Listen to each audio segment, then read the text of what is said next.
आज हम लोग टॉपिक डिस्कस करेंगे that is Newton's third law and gravitation. किस तरह से ये दोनों चीजें एक दूसरे को रिलेट करती है। ठीक, जैसे कि अगर मैं ये टॉपिक का नाम लिखूं न्यूटन्स थर्ड लॉ, आपने सबने पढ़ा है कि न्यूटन्स का थर्ड लॉ क्या स्टेटमेंट देता है।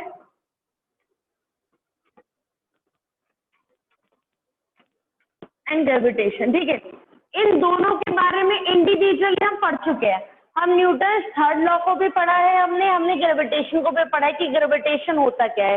अगर हम खाली न्यूटन्स थर्ड लॉ की बात करते हैं तो न्यूटन्स का थर्ड लॉ हमें क्या स्टेट करता है कि every action has its equal and opposite reaction. Her action का एक इक्वल एंड ऑपोजिट रिएक्शन होता है। अगर आप किसी बॉडी के ऊपर, आप किसी ऑब्जेक्ट के ऊपर फोर्स लगाते हो तो वो ऑब्जेक्ट भी आपके ऊपर एक इक्वल फोर्स लगाएगा, एक सेम अमाउंट की फोर्स लगाएगा। ये स्टेटमेंट होता है आपका न्यूटन्स का थर्ड लॉ, ठीक है। और ग्रेविटेशन क्या बोलता है कि ग्रेविटेशन के अंदर हमने पढ़ा कि हमारे पास अगर दो ऑब्जेक्ट हैं तो वो दोनों ऑब्जेक्ट एक दूसरे के ऊपर फोर्स लगाते हैं। तो जिस तरह से हम बोलते हैं कि जो न्यूटन्स का थर्ड लॉ है कि every action has equal and opposite reaction, कि आप किसी के ऊपर फोर्स लगा रहे हो वो आपके ऊपर इक्वल फोर्स लगाता है, तो ग्रेविटेशन भी इसको होल्ड करता है, ठीक है। ग्रेविटेशन भी इसको मानता है कि ग्रेविटेशन के अंदर भी यही चीज है कि इक्वल फोर्स लगती है। अब अगर आप ये बोले कि अगर दो ऑब्जेक्ट है, दोनों के ऊपर इक्वल फोर्स लग रही है बट हमें मूव करके तो एक ही चीज दिखाई दे रही है, इसके लिए हम एग्जांपल लेते हैं कि हमने लिया अर्थ, ठीक है। और जैसे कि ग्रेविटेशन के लिए बहुत फेमस है एप्पल वाला एग्जांपल कि पेड़ के ऊपर से एप्पल गिरा तो वो नीचे की तरफ जाता हुआ हमने देखा, तो हमने बोला कि उस एप्पल के ऊपर एक फोर्स लग रही है। और कौन सी फोर्स लग रही है? ग्रेविटेशनल फोर्स लग रही है, जिसकी वजह से वो एप्पल डाउनवर्ड डायरेक्शन में गया, ठीक। हम यहाँ पे और भी कोई एग्जांपल ले सकते हैं। हमने बोला कि हमने कोई स्टोन है, स्टोन को ड्रॉप किया, ठीक, तो आप देखेंगे कि स्टोन किधर जाएगा, सिर्फ और सिर्फ डाउनवर्ड डायरेक्शन में जाएगा। क्यों डाउनवर्ड डायरेक्शन में जा रहा है? क्योंकि उसके ऊपर अर्थ एक फोर्स लगा रहा है। कौन सी फोर्स लगा है? ग्रेविटेशनल फोर्स लगा रहा है। तो मैं यहाँ पे अगर न्यूटन्स का थर्ड लॉ लगाती हूँ, मेरे पास ऑब्जेक्ट क्या क्या हो गए? एक तो ये स्टोन हो गया और एक ये अर्थ हो गई, ठीक। ग्रेविटेशन लॉ हमें बोलता है कि अर्थ इस स्टोन के ऊपर फोर्स लगा रही है, जिसकी वजह से कि स्टोन डाउनवर्ड डायरेक्शन में जा रहा है, ठीक है। ये तो ग्रेविटेशन लॉ हमने पढ़ा था अभी तक। दूसरा हमने ये बोला कि न्यूटन्स का थर्ड लॉ, न्यूटन्स का थर्ड लॉ क्या बोलता है कि अगर जितना फोर्स स्टोन अर्थ के ऊपर लगा रहा है उतना ही फोर्स अर्थ स्टोन के ऊपर लगाएगा। न्यूटन्स लॉ यही बोलता है कि थर्ड लॉ के दोनों एक दूसरे के ऊपर इक्वल एंड अपोजिट फोर्स लगा रहे हैं और ग्रेविटेशन फोर्स इसको अप्लाई करता है। तो ग्रेविटेशन फोर्स के अकॉर्डिंग अगर अर्थ इस स्टोन के ऊपर फोर्स लगा रहे हैं तो ये स्टोन भी अर्थ के ऊपर फोर्स लगाएगा, बट हमें मूव करते हुए क्या दिखाई दे रहा है? सिर्फ और सिर्फ स्टोन ही तो नीचे की तरफ जा रहा है, अर्थ थोड़ी ऊपर की तरफ जा रही है। मैं बोल रही हूँ कि अर्थ और स्टोन दोनों इक्वल फोर्स लगा रहे हैं, तो स्टोन तो मूव किया डाउनवर्ड डायरेक्शन में। जब इक्वल फोर्स लगा रही तो अर्थ को भी तो अपवर्ड डायरेक्शन में राइज करना चाहिए ना, क्योंकि स्टोन ऊपर है, तो दोनों एक दूसरे के ऊपर इक्वल फोर्स लगा रहे हैं। तो ऐसा क्यों नहीं होता कि अर्थ ऊपर की तरफ मूव करे, सिर्फ और सिर्फ स्टोन ही क्यों नीचे की तरफ आ रहा है? तो ये क्वेश्चन यहाँ से राइज होता है जब हम इन दोनों चीजों को एक साथ कंसिडर करते हैं कि न्यूटन्स थर्ड लॉ और ग्रेविटेशन, कि जब हम दोनों की एक साथ बात करते हैं तो क्वेश्चन ये राइज होता है कि यहाँ पे अगर स्टोन और अर्थ एक दूसरे के ऊपर इक्वल फोर्स लगा रहे हैं तो सिर्फ और सिर्फ स्टोन ही क्यों नीचे आ रहा है, अर्थ क्यों नहीं ऊपर उठ के आ रहा है, ठीक है। तो इस चीज को वेरीफाई करेंगे हम लोग हमारा न्यूटन्स सेकंड लॉ से।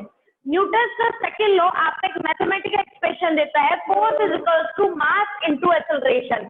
पढ़ा है ये वाला फॉर्मूला, ठीक है। न्यूटन्स सेकंड लॉ क्या बोलता है आपको कि F is equal to mass into acceleration. यहाँ पे मास क्या हो गया? उस ऑब्जेक्ट का जिसके अंदर एक्सेलरेशन हो रहा है, ठीक। अगर आप यहाँ से एक्सेलरेशन निकालना चाहे तो एक्सेलरेशन को लिखा जा सकता है A is equal to F over M। ये फॉर्मूला आ जाएगा यहाँ से, A इज इक्वल टू कितना? F over M। अब ये फॉर्मूला हमें क्या स्टेट करता है, क्या स्टेटमेंट बताता है? ये फॉर्मूले में आप ये दोनों चीज देखिए, मास यहाँ पे 1 में दिखाई दे रहा है ना, इनवर्स वाली टर्म हो गई। और इनवर्स में हम ये बोलते हैं कि अगर एक चीज इंक्रीज होती है तो उसके सामने वाली जो दूसरी चीज है वो ऑटोमेटिकली डिक्रीज होती है। तो अगर यहाँ से आपका मास ज्यादा होगा तो बॉडी के अंदर एक्सेलरेशन कैसा होगा, बहुत कम, ठीक है। और अगर मास कम होगा तो बॉडी के अंदर एक्सेलरेशन कैसा होगा, ज्यादा होगा। तो हम यहाँ से क्या बोले कि अगर मास कम होगा तो आप अगर उसके ऊपर फोर्स लगाते हो, आप कम फोर्स भी लगाओगे तो वो बहुत ज्यादा एक्सेलरेशन करेगी, बहुत इजीली और बहुत ज्यादा एक्सेलरेट करेगी। और एक्सेलरेट करने का मतलब क्या है, वो अपनी पोजीशन, वो अपनी वेलोसिटी को चेंज करेगी, मतलब वो मूव करेगी, एक जगह से दूसरी जगह मूव करेगी इजीली। वही चीज यहाँ पे हो रही है।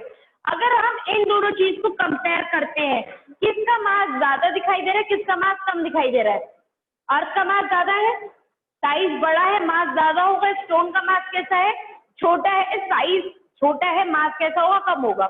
मास कम, एक्सेलरेशन ज्यादा, मास ज्यादा, एक्सेलरेशन कम, ठीक है। तो ग्रेविटेशन लॉ आपका न्यूटन थर्ड लॉ को वेरीफाई करता है कि यहाँ पे इक्वल एंड ऑपोजिट फोर्स लगेगी, बट एक्सेलरेशन अगर पूछा जाए कि अर्थ एक्सेलरेट क्यों नहीं कर रहा है, तो आप उसमें क्या रीजन देंगे, आप उसे यहाँ से वेरीफाई करेंगे क्योंकि एक्सेलरेशन इज इक्वल टू होता है फोर्स अपॉन मास, और मास और एक्सेलरेशन इस केस में यहाँ पे कैसे होगी, इनवर्सली प्रोपोर्शनल टर्म हो गई। अगर किसी ऑब्जेक्ट का मास कम होगा तो उसके अंदर एक्सेलरेशन ज्यादा लगेगा, मैक्सिमम एक्सेलरेशन होगा थोड़ी सी फोर्स पे भी, जिसकी वजह से वो ऑब्जेक्ट इजीली मूव करेगा और हमें मूव करता दिखाई देगा, ठीक है। जैसे यहाँ पे स्टोन है, छोटा है, मास कम है, इसके ऊपर फोर्स लगेगी, वो मूव करेगा, डाउनवर्ड डायरेक्शन में जाएगा। आई चीज क्लियर हुई।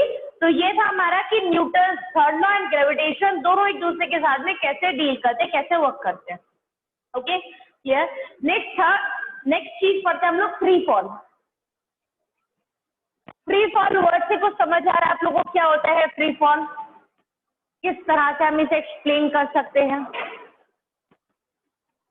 Next word is free fall. Free का मतलब क्या होता है, किसी भी चीज को लेकर फ्रीली, ठीक है, छोड़ दो, आप उसके ऊपर कोई भी टेंशन, स्ट्रेस, फोर्स कुछ भी अप्लाई नहीं कर रहे हो। और फॉल का मतलब क्या होता है, गिरना, ठीक है। तो यहाँ से ये पूरा वर्ड आपको क्या देता है, फ्री फॉल का मतलब कि अगर आपने किसी भी एक ऑब्जेक्ट को आपने ड्रॉप कर दिया या फिर वो ऑब्जेक्ट खुद गिर गया, जैसे अभी मेरी चॉक गिरी, ठीक है, तो वो भी क्या हुआ, फ्री फॉल की कंडीशन है। मैंने कोई फोर्स तो नहीं लगाई उसके ऊपर, मैंने उसको फेंक के तो नहीं मारा है, वो अपने आप ड्रॉप हो गई है नीचे कुछ हाइट से, मेरा हाथ यहाँ पे है तो उससे ड्रॉप हो गई है, तो आप उसमें क्या बोलेंगे, फ्री फॉल होता है कि जब कोई भी ऑब्जेक्ट एक पर्टिकुलर हाइट से under the influence of gravitational force, क्या वर्ड बोला मैंने, सिर्फ और सिर्फ क्या लग रही है उसके ऊपर, ग्रेविटेशनल फोर्स लग रही है, वो तो अर्थ लगाएगा ही लगाएगा, ठीक। बट कोई अदर फोर्स उसके ऊपर नहीं लग रही है और वो गिर जाए, ठीक है, ड्रॉप हो जाए और डाउनवर्ड डायरेक्शन में मूव होने लगे, तो उस कंडीशन को क्या बोलते हैं हम लोग, फ्री फॉल बोलते हैं, ठीक है। मैंने बहुत बड़ी बिल्डिंग है, बिल्डिंग के ऊपर गए, वहां से किसी भी सामान को उठा के, किसी भी स्टोन को लेकर हमने क्या कर दिया, ड्रॉप कर दिया, फेंक दिया, ठीक है, हमने इसे छोड़ दिया, तो हमने तो फोर्स तो नहीं लगाई, हमने तो सिर्फ उसे छोड़ दिया, फ्री कर दिया, बिल्कुल फ्री कर दिया। अब क्या होगा कि उसके ऊपर सिर्फ एक ही फोर्स लग रही है, वो फोर्स कौन लगा रहा है, ग्रेविटेशन लगा रहा है, हमारा अर्थ, ठीक है। उस फोर्स की वजह से उसी के अंदर एक्सेलरेशन हुआ, वो बॉडी मूव करेगी और बॉडी डाउनवर्ड डायरेक्शन में जाएगी, ठीक है। ये तो होता है आपका फ्री फॉल। अब इसके अंदर भी क्या क्या कॉम्प्लिकेशंस आ जाते हैं। अगर आपसे बोला जाए कि मैं दो ऑब्जेक्ट है, दो स्टोन है, दो स्टोन को मैंने इस तरह ड्रॉप किया, ठीक है, ठीक, सेम टाइम पे जाएंगे, डिफरेंट टाइम पे जाएंगे, किस तरह से गिरेंगे वो, ठीक है। या फिर मैंने क्या लिया कि एक स्टोन लिया और एक फेदर होता है, पंख जिसको बोलते हैं, बहुत सॉफ्ट सा, एक हमने वो लिया, ठीक है, और तब हमने दोनों को ड्रॉप किया, तो आप देखिए कौन पहले गिर रहा है, कौन बाद में गिर रहा है। तो आप लोग क्या बोलते हैं कि क्या चीज होगी, बताओ क्या गिरेगा पहले, स्टोन पहले गिरेगा, फेदर बाद में जाएगा, ठीक है। आप लास्ट में स्टोन पहले गिरेगा, ठीक है। तो अभी क्या आंसर मिला कि अगर हम स्टोन और फेदर को ड्रॉप करते हैं तो स्टोन पहले गिरेगा, ठीक। बट ऐसा क्यों होता है कि फेदर बाद में जा रहा है, स्टोन पहले गिर रहा है, ठीक है। तो आपने क्यों ऐसा आंसर दिया, आपने ये सोच के दिया होगा क्योंकि वो हैवी है, स्टोन हैवी है। तो अगर हम सिंपल सी चीज देखें कि अगर हम दो ऑब्जेक्ट को गिरा रहे हैं तो आप बोलोगे जो ऑब्जेक्ट हैवी है, ठीक, वो पहले गिरेगा वो पहले नीचे आ जाएगा, और जो लाइट वेट है उसके अंदर एक्सेलरेशन स्लो होगा, वो धीरे धीरे जाएगा। ठीक है, बट इतना कहना इनफ नहीं होता। गैलीलियो जो साइंटिस्ट थे उन्होंने इस चीज के ऊपर एक्सपेरिमेंट किया था और उन्होंने बोला था कि बॉडी के अंदर जो एक्सेलरेशन होता है वो उसके मास के ऊपर डिपेंड नहीं करता। आप उसे एक्सप्लेन ऐसे नहीं कर सकते कि स्टोन हैवी है इसलिए वो तेजी से नीचे जा रहा है, और जो आपका फेदर है वो लाइट वेट है इसलिए वो नीचे जा रहा है। अगर आप दो स्टोन को ड्रॉप करते हो, उनका मास कुछ भी हो, वो सेम टाइम पे नीचे आएंगे, वो सेम टाइम पे नीचे गिरने चाहिए। बट इस केस में क्यों नहीं हो रहा? क्यों फेदर और स्टोन अलग अलग जा रहे? क्योंकि यहाँ पे जो एयर रेजिस्टेंस लग रहा है वो एक पे ज्यादा है, एक पे कम है। एक वर्ड यहाँ पे आ गया रेजिस्टेंस। रेजिस्टेंस वर्ड का मतलब समझते हैं? प्रॉपर टॉपिक ये जो रेजिस्टेंस है इलेक्ट्रिसिटी में हम 10th क्लास में पढ़ते हैं, बट इस वर्ड का मतलब होता है ऑब्स्टिकल। ऑब्स्टिकल का मतलब क्या हो गया? रुकावट। ठीक है, अगर आप जा रहे हो और आपके पास में कहीं पे भी कोई बैरियर लगा दे, ठीक है, कोई जैसे होता है ना कि रोड पे बैरियर लग जाते हैं, इस तरह के ऑब्स्टिकल लगा दे, क्या आप क्रॉस कर पाओगे उसको? नहीं ना, आपको या तो अपना पाथ चेंज करना पड़ेगा या फिर आपको कुछ ना कुछ एक्सटर्नल एफर्ट करने पड़ेगी कि आपको उसके ऊपर से उतर के जा रहे हैं। तो वही चीज है कि यहाँ पे जो हमारा फेदर गिर रहा है और जो स्टोन गिर रहा है, क्योंकि फेदर का क्या हो गया कि साइज बड़ा है, साइज बढ़ाने की वजह से उसका जो सरफेस एरिया हो गया, मान लो ये फेदर है आपका, ठीक है, तो उसका सरफेस एरिया ज्यादा हो गया, तो यहाँ पे इसके अंदर एक्सेलरेशन हो रहा है डाउनवर्ड डायरेक्शन में। बट जो रेजिस्टेंस है, रेजिस्टेंस मतलब कि जो इसका अपोज कर रही है, जो इसके ऊपर जो एयर है, फ्रिक्शनल फोर्स जो इसके मोशन के अपोजिट डायरेक्शन में लगा रही है वो इधर लगाएगी। ठीक है, एक्सेलरेशन डाउनवर्ड डायरेक्शन में जो कि ग्रेविटेशन नीचे लग रही है, बट जो एयर रेजिस्टेंस है वो अपोजिट डायरेक्शन में लगेगा। अगर सरफेस एरिया ज्यादा होगा तो जो आपका रेजिस्टेंस लग रहा है वो ज्यादा लगेगा। ठीक है, नीचे वाली फोर्स जब ज्यादा लगेगी तो ऊपर वाली फोर्स ऑटोमेटिकली कम हो जाएगी, और जब ऊपर वाली फोर्स कम हो जाएगी तो उसका जो अंदर का एक्सेलरेशन है वो कम हो जाएगा, क्योंकि A is equal to F over M। Force ज्यादा, एक्सेलरेशन ज्यादा। अब यहाँ पे हमारा जो एक्सेलरेटिंग फोर्स थी वो तो कैसी होगी? कम हो गई, क्योंकि नीचे वाली फोर्स ज्यादा लग रही है। तो ऑब्जेक्ट अपने आप कैसे गिरने लगेगा? धीरे धीरे गिरेगा ना। ठीक, तो वो फेदर के साथ हुआ क्योंकि उसका सरफेस एरिया ज्यादा हो गया, जिसकी वजह से उसके ऊपर जो रेजिस्टेंस फोर्स लग रही है, जो एयर अपना रेजिस्टेंस क्रिएट कर रहा है, वो ज्यादा हो गई है, और जो ग्रेविटेशनल फोर्स है वो वीक पड़ गया उस केस में, तो हमारा फेदर धीरे धीरे गिरने लगेगा। बट अगर मैं उसके साथ में किसी कॉइन को, मेटल के कॉइन को या फिर स्टोन को गिराते हैं तो वो तो छोटा सा हो गया। मान लो मेटल कॉइन है, इतना है छोटा सा, तो उसका सरफेस एरिया कैसा है? बहुत कम है, जिसकी वजह से जो एयर रेजिस्टेंस है इसके कंपैरिजन में कैसा लगेगा? कम लगेगा। तो जो फोर्स थी वो तो दोनों पे इक्वल लग रही है, बट यहाँ पे नीचे वाली फोर्स इस पे ज्यादा हो गई, इस पे कम है, तो ये क्या करेगा? ये तेजी से नीचे जाएगा। तो इसीलिए हम क्या बोल रहे हैं कि जो हमारे स्टोन है या जो मेटल का कॉइन है वो तेजी से नीचे जा रहा है, और जो फेदर है वो धीरे धीरे नीचे जा रहा है, तो बाद में जाएगा। इस चीज को और क्लियर करने के लिए कि क्या सच में एयर रेजिस्टेंस की वजह से ये धीरे और तेज जा रहे हैं, स्लो और फास्ट जा रहे हैं, या फिर हैवीनेस की वजह से जा रहे हैं मास पे, तो गैलीलियो ने क्या किया कि एक जार बनाया और उसको इस तरह का बनाया कि उसके अंदर एयर बिल्कुल हटा दी, वैक्यूम पंप के थ्रू एयर हटा दी वहां से, तो क्या बच गया? बिल्कुल खाली है, नो एयर, कुछ नहीं है उसके अंदर, सिर्फ और सिर्फ क्या भरा है? वहां पे वैक्यूम है। ठीक है, बिल्कुल खाली है। तो अब वहां पे अगर आप दोनों चीज को गिरा रहे हो, उसने फेदर भी लिया, उसने कॉइन भी लिया, ठीक है, और उसको बंद करके उसको ड्रॉप करने का ट्राई किया। लाइक आप क्या करो कि जार को उल्टा रख दो, तो उसके बॉटम से, ठीक है, नीचे की तरफ, टॉप से बॉटम की तरफ तो गिरेंगी दोनों चीजें। तो देखता है कि जब वहां पे एयर नहीं थी तो दोनों ही चीज सेम टाइम पे नीचे आके गिर रही है। ठीक, जार के अंदर जब एयर नहीं है तो दोनों चीज कैसे गिर रही है? सेम टाइम पे गिर रही है। बट अगर हम उन चीजों को बाहर निकालते हैं, यहाँ पे अपने एटमॉस्फेयर, जहाँ पे एटमॉस्फेयर है, जहाँ पे एयर है, वहां पे ड्रॉप करते हैं, तो दोनों अलग अलग टाइम पे जा रही है। फेदर बाद में जा रहा है, स्टोन पहले जा रहा है। तो अब आपको समझ आए कि किस तरह से क्यों पहले जा रहा है, क्यों बाद में जा रहा है। जब भी कोई एक ऑब्जेक्ट को आप गिराते हो, स्टोन को गिराओगे, तो उसके अंदर जो एक्सीलरेशन हो रहा है वो उसके मास के ऊपर डिपेंड नहीं करता। तो आप इस चीज को ध्यान में रखते हुए एक्सप्लेन नहीं करेंगे कि एक ऑब्जेक्ट हैवी है तो उसके ऊपर ज्यादा फोर्स लग रही है, वो फास्ट मूव करके नीचे जा रहा है, या बॉडी लाइट है तो उसमें स्लो फोर्स लग रही है। आप उसको एक्सप्लेन करेंगे किसके टर्म में, in the term of its surface area, और उसके ऊपर जो रेजिस्टेंस फोर्स लग रही है, ठीक है, जो उसके ऊपर एयर रेजिस्टेंस लग रहा है उसकी वजह से हम एक्सप्लेन कर देंगे। हम सिर्फ और सिर्फ ऐसे एक्सप्लेन नहीं करेंगे कि वो हैवी है या ये लाइट है, ये इसलिए पहले जा रहा है, ये इसलिए बाद में जा रहा है। क्लियर है यहाँ तक? दूसरा, मैथमेटिकली इसको कैसे एक्सप्लेन कर सकते हैं कि जो इनके अंदर एक्सेलरेशन हो रहा है वो अपने खुद के मास के ऊपर डिपेंड नहीं कर रहा, वो एक्सप्लेन करेंगे हम एक्सेलरेशन ड्यू टू ग्रेविटी से। यहाँ तक चीज क्लियर हुई सबको? नेक्स्ट टॉपिक लेते हैं हम लोग, acceleration due to gravity.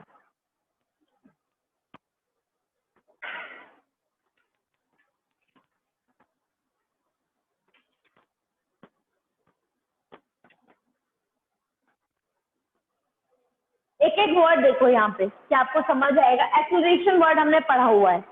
Acceleration का मतलब क्या होता है आपका, चेंज इन वेलोसिटी। वेलोसिटी कब चेंज होती है, जब कोई भी एक ऑब्जेक्ट अपनी पोजीशन को चेंज करता है। पोजीशन को चेंज करने का मतलब इन शॉर्ट वो क्या कर रहा है, वहां पे मूव कर रहा है, ठीक है। तो अभी हमने फ्री फॉल का केस पढ़ा। फ्री फॉल में हमने क्या बोला कि अगर एक ऑब्जेक्ट है, हाइट है, और वहां से वो क्या हो गया, गिर गया, तो डाउनवर्ड डायरेक्शन में गया, तो वो यहाँ से यहाँ पे आया ना, यहाँ से यहाँ तक मूव किया उसने, उसके अंदर एक्सेलरेशन आया होगा। अब वो एक्सेलरेशन किसकी वजह से आएगा, फोर्स की वजह से। फ्री फॉल में हमने पहले ही बोला कि हम कोई भी फोर्स नहीं लगा रहे हैं, तो कौन सी फोर्स लग रही है वहां पे, ग्रेविटेशनल फोर्स, आप इन शॉर्ट ग्रेविटी बोल सकते हैं। तो यहाँ पे अगर मैंने स्टॉक को ड्रॉप किया तो इस स्टॉक के अंदर जो एक्सेलरेशन आएगा वो एक्सेलरेशन किसकी वजह से आया, ग्रेविटी की वजह से। तो इसलिए हम इस चीज को क्या बोलेंगे, एक्सेलरेशन ड्यू टू ग्रेविटी, ठीक है। जब कोई भी ऑब्जेक्ट फ्री फॉल में गिरता है तो उसके अंदर जो एक्सेलरेशन होता है वो किसकी वजह से होता है, ग्रेविटी की वजह से होता है, उसका हमको बोला जाता है acceleration due to gravity, okay. और इस चीज को हम लोग एक्सप्रेस करते हैं स्मॉल जी से। एक तो हमने चैप्टर के अंदर कैपिटल जी पढ़ा था, जिसको बोलते हैं ग्रेविटेशनल कांस्टेंट, जिसकी वैल्यू होती है आपका 6.7 × 10⁻⁻11 newton metre square kilogram inverse square, ठीक है। वो तो हमारा कैपिटल जी का कांस्टेंट है। अब यहाँ पे स्मॉल जी होता है एक्सेलरेशन ड्यू टू ग्रेविटी। जैसे हम एक्सेलरेशन को ए से नोट करते थे, बट फ्री फॉल के केस में हम उस ए को किस से नोट करेंगे, जी से नोट करेंगे। किस केस में, फ्री फॉल में, ठीक है। और कहाँ पे इसे नेगेटिव लिया जाएगा, कहाँ पे पॉजिटिव लिया जाएगा, वो भी देखिए। ये अर्थ है, अर्थ ग्रेविटी लगा रही है, अर्थ ग्रेविटेशनल फोर्स लगा रही है, तो उसकी डायरेक्शन क्या होगी, ऑलवेज डाउनवर्ड डायरेक्शन, ठीक है। अब एक ऑब्जेक्ट को मैंने बोला कि मैंने एक ऑब्जेक्ट को लिया और एक हाइट से ड्रॉप किया, एक बिल्डिंग से मैंने उसे यहाँ से क्या कर दिया, ड्रॉप कर दिया, तो ऑब्जेक्ट डाउनवर्ड डायरेक्शन में मूव कर रहा है। एक्सेलरेशन कहाँ पे है उसका, डाउनवर्ड डायरेक्शन में। ग्रेविटी भी कहाँ पे लग रही है, डाउनवर्ड डायरेक्शन में लग रही है ना ग्रेविटी। तो ए और जी दोनों एक ही डायरेक्शन में है, तो यहाँ पे आप जो जी की वैल्यू उसको क्या कर लेंगे, इसमें पॉजिटिव, ठीक है। जब हम एक ऑब्जेक्ट को डाउनवर्ड डायरेक्शन में मूव करवा रहे हैं, एक ऑब्जेक्ट डाउनवर्ड डायरेक्शन में जा रहा है, तो ग्रेविटी भी नीचे ही लग रही है डाउनवर्ड डायरेक्शन में, और उस ऑब्जेक्ट के अंदर जो एक्सेलरेशन है वो भी कहाँ पे हो रहा है, डाउनवर्ड डायरेक्शन में हो रहा है। दोनों की डायरेक्शन सेम हो गई, तो वहां पे जो ए की वैल्यू है, जो जिसको हम एक्सेलरेशन ड्यू टू ग्रेविटी बोल रहे हैं जी, उसको क्या कर लेंगे हम लोग, पॉजिटिव। न्यूमेरिकल्स में हम ये यूज करते हैं, ठीक है। और अगर मैंने बोला कि a by through an object in vertical over direction, मैंने नीचे से ऊपर की तरफ फेंका, आना वो अल्टीमेटली वापस नीचे ही है, बट जो स्टार्टिंग में मैंने कहा फेंका उसको नीचे से ऊपर की तरफ फेंका, तो यहाँ से यहाँ तक जाने में एक्सेलरेशन अपर डायरेक्शन में हुआ। तो अगर एक ऑब्जेक्ट यहाँ से यहाँ पे जा रहा है तो एक्सेलरेशन अपर डायरेक्शन में है, ग्रेविटी कहाँ पे लगती है, डाउनवर्ड डायरेक्शन में। तो इस केस में जो आप जी की वैल्यू लेंगे वो कैसा लेंगे, नेगेटिव, ए को लिखेंगे -जी केस में। और जब ऑब्जेक्ट आपका डाउनवर्ड डायरेक्शन में जा रहा है, ग्रेविटी भी डाउनवर्ड डायरेक्शन में है, उस केस में एक्सेलरेशन को कैसा लिखेंगे हम लोग, प्लस का जी। क्लियर है। अब बात ये कि जी की वैल्यू को निकालने की कैसे, यहाँ पे देखिए हमारे पास दो ऑब्जेक्ट है अर्थ और ये एक स्टोन, ठीक, इस स्टोन का मास बोला हमने स्मॉल एम बोल देते हैं, और इसका मास बोला हम लोगों ने कैपिटल एम। ठीक है, यहाँ तक इन दोनों के बीच में यहाँ से यहाँ तक डिस्टेंस हमने बोल दिया आर। ओके, सबसे पहले आप ये बताइए कि ये अर्थ या इन दोनों के बीच, अब हम खाली अर्थ की बात करेंगे, दोनों एक दूसरे के ऊपर इक्वल फोर्स लगाती है, ग्रेविटेशनल फोर्स लगती है, और ग्रेविटेशनल फोर्स कितनी होती है हमारे पास, F is equal to G m1 m2 over r square. दोनों मैसेज का प्रोडक्ट, दोनों मैसेज कौन कौन से, एक तो कैपिटल एम है और एक है हमारे पास स्मॉल m1, तो आप लिख सकते हैं G m1 over r square. ये तो क्या आ गई हमारे पास, ग्रेविटेशन फोर्स, इसको हमने बोला बल। ठीक है, अब ये बताइए इससे अर्थ ने इसके ऊपर जब ग्रेविटेशन फोर्स लगाई, ये मूव किया, इसके अंदर एक्सेलरेशन आया, और फ्री फॉल के केस में अभी आपको बताया एक्सेलरेशन को हम किससे नोट करेंगे, जी से। कहाँ पे जा रहा है ये, डाउनवर्ड डायरेक्शन में। ग्रेविटी भी कहाँ पे लग रही है, डाउनवर्ड डायरेक्शन में, तो जी की वैल्यू पॉजिटिव या नेगेटिव, पॉजिटिव होगी, तो यहाँ पे ए को कैसा लिखेंगे हम लोग, प्लस का जी। ठीक है, मास कितना है इसका, m1। तो अगर मैं इसके अंदर, इस ऑब्जेक्ट के अंदर सेकंड लॉ से, सेकंड लॉ को यूज करते हुए एक्सेलरेटिंग फोर्स की वैल्यू पूछूं तो कितनी लिखी जाएगी, एक्सेलरेटिंग फोर्स मतलब कि F is equal to m into a, ये होता है सेकंड लॉ।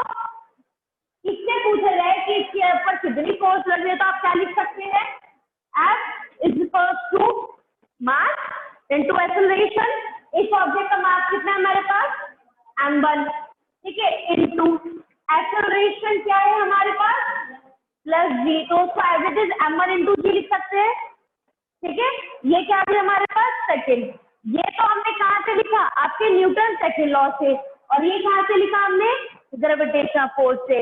दोनों फोर्स तो बॉडीज के बीच में ही रही है, तो दोनों फोर्स का जो मैग्नीट्यूड है, ये आप देख रहे हो ना, लेफ्ट हैंड साइड के आपस में इक्वल है। कंपेयर कर सकते हैं हम दोनों इक्वेशंस को। जब हम दोनों इक्वेशंस को कंपेयर करते हैं तो आपको क्या मिलता है, m1 into g is equal to g m1 over r square. लिख सकते हैं यहाँ पे इस तरह से, क्योंकि दोनों का लेफ्ट हैंड साइड इक्वल है हमारे पास। यहाँ पे रखा दिखे, m1 यहाँ पे भी दिखाई दे रहा है आपको, m1 यहाँ पे भी दिखाई दे रहा है, कैंसिल हो जाएगा। यहाँ से जब हम इसे कैंसिल करते हैं तो जी की वैल्यू कितनी आती है हमारे पास, capital G m over r square. अब आप यहाँ पे देखिए कि जो हमारा g है वो क्या है, एक्सेलरेशन ड्यू टू ग्रेविटी। उसके अंदर क्या क्या वैल्यूज आएंगे, तो gravitation constant capital G, capital M किसका मास है, ऑब्जेक्ट का कि अर्थ का, अर्थ का, आर के उनके बीच का डिस्टेंस स्क्वायर। क्या इस फॉर्मूले में कहीं पे भी जो बॉडी एक्सेलरेट कर रही है, कौन सी बॉडी एक्सेलरेट कर रही है, स्टोन मूव कर रहा है ना, ये क्या इसका मास दिखाई दे रहा है आपको कहीं पे, नहीं ना। तो हम क्या बोल रहे थे, फ्री फॉल के केस में जो गैलीलियो वाला था वो अभी हमने क्या एक्सप्लेन किया था कि जब कोई बॉडी मूव करती है फ्री फॉल में तो उसका एक्सेलरेशन उस बॉडी के मास के ऊपर डिपेंड नहीं करता। ठीक है, हमने वही तो चीज कैलकुलेट करी, एक्सेलरेशन ड्यू टू ग्रेविटी। क्या इस बॉडी का मास m1 आपको दिखाई दे रहा है यहाँ पे, कहीं नहीं दिखाई दे रहा, तो हम यही बोलेंगे एक्सेलरेटिंग बॉडी ये है, क्योंकि इसका साइज छोटा है इसलिए ये मूव करेगी। अर्थ तो मूव नहीं कर रहा है बट ये मूव कर रही है, बट इसका मास इसके एक्सेलरेशन के ऊपर डिपेंड नहीं करेगा। आगे एक चीज पूरी क्लियर आप लोगों को, तो ये होता है हमारे पास एक्सेलरेशन ड्यू टू ग्रेविटी। आप यहाँ पे ग्रेविटेशन कांस्टेंट, अर्थ का मास, अर्थ का रेडियस निकाल के इसकी वैल्यू को अगर कैलकुलेट करते हैं तो इसकी वैल्यू आती है, जी की वैल्यू हमारे पास 9.8 मीटर पर सेकेंड स्क्वायर, या फिर इसको राउंड ऑफ करके हम लिख सकते हैं जी की वैल्यू को 10 मीटर पर सेकेंड स्क्वायर। ठीक है, आप ये यूज करो या ये यूज करो, बात एक ही है, आंसर एक ही आता है। आपको कई बार पेपर में लाइक क्वेश्चन होते हैं उसमें हिंट के तौर पे दे भी देते हैं कि आपको जी की वैल्यू ये रखनी है, अदरवाइज आपकी चॉइस है कि आप 9.8 मीटर पर सेकेंड स्क्वायर भी यूज कर सकते हैं और 10 भी यूज कर सकते हैं। ठीक है, ये होता है एक्सेलरेशन ड्यू टू ग्रेविटी।